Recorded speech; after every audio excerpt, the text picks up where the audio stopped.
Welcome to my place. It's on a sloping block in the Blue Mountains where I live with my family. In the backyard, we've got lots of projects on the go. We built a chicken coop, we've got guinea pigs, and any spare space I'm using to grow veggies. And whilst I love gardening, my little brother Charlie is the head chef of our family. To keep the garden cranking, I've been listening and learning to a lot of gardeners. And the one thing you hear about is compost. This stuff is gold. It adds so much nutrients, water, and is just the life of the soil.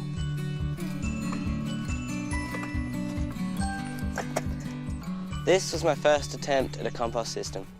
As you can see, it's falling apart a bit. It's actually made from an old bed frame that we were chucking out. So, I've been hatching a plan for a new one.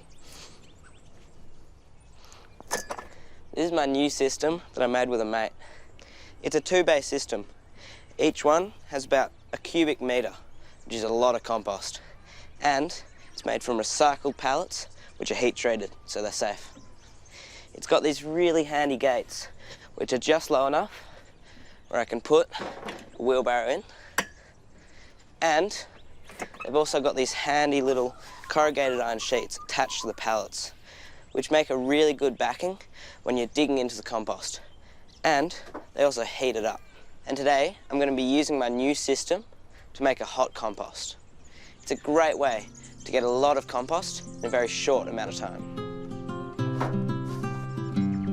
Hot compost involves building a compost pile all in one go, which is at least a cubic metre in size.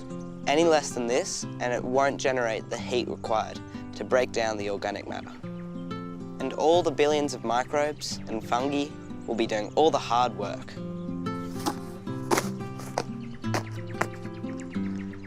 All those critters need food, air and moisture. And when it comes to the food, they need a mix of both greens and browns. The brown stuff is this carbon-rich material, like this cardboard, newspaper, straw and sticks. The greens are called greens, but they're not always green. They're nitrogen-rich material, such as this grass, coffee grinds, and food scraps. I'm building the pile around this aeration tube. It's an idea to get oxygen into the centre of the pile. I've made it out of some chicken wire, but just be a bit careful when making it because it can have some sharp edges. My first ingredient is a carbon layer of sticks and twigs.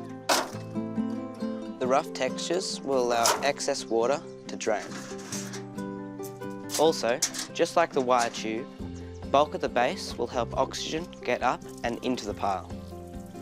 As a general rule of thumb, you want at least twice as much of the carbon-rich material as the nitrogen-rich green stuff. And I'm not adding any weeds with seeds, bulbs or runners. When I'm adding a layer of carbon, I'm watering it in. I'm aiming for a pile that's moist, but not soaking wet. With any kitchen scraps, avoid meat, bread and dairy to make sure you don't have any rodent visitors. With bigger bits like this cabbage, it's best to break them up so the microbes can get in there and do their thing.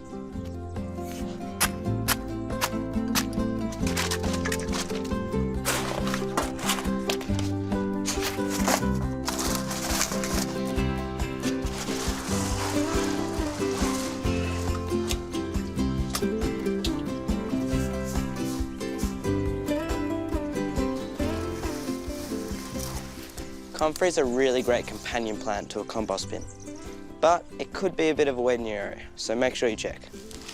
I keep mine in check by pruning it and adding it to the compost. Adding diverse ingredients like this comfrey will help fire up the microbial life. Hot compost will easily get up to over 100 degrees if you let it. However, the desired temperature to cook it is around 60 to 65 degrees. At this temperature, it's killing off a lot of the pathogens, but not the good bugs. I'm finishing with a nice thick layer of straw.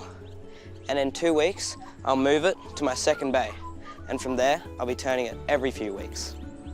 Flipping the pile every few weeks gives me a chance to check if I need to add more water, and it also helps inject a lot of oxygen into this huge pile. The more you flip the pail, the quicker it will break down.